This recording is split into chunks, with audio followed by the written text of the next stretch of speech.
dia adalah kaki tangan Majlis Agama Islam dan Darul Melayu Pahang. Ini pertama kali menggunakan smartboard.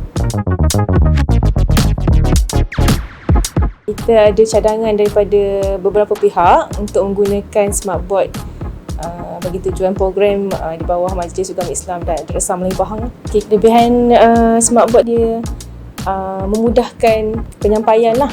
Menggunakan smartboard ni, kita sepatutnya ada whiteboard. Sebelum ni kita tak tahu ada smartboard yang lagi mudah lah, tak perlu nak pasang projektor ke apa, kan semua ada dalam ni.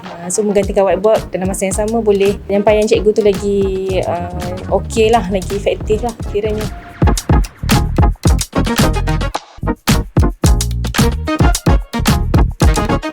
Sangat recommended lah kira kalau nak gunakan smartboard ni, sebab memang satu canggih dan memudahkan, dan kira dia ikut teknologi lah. Smartboard Arvia bagus untuk kegunaan tenaga pengajar.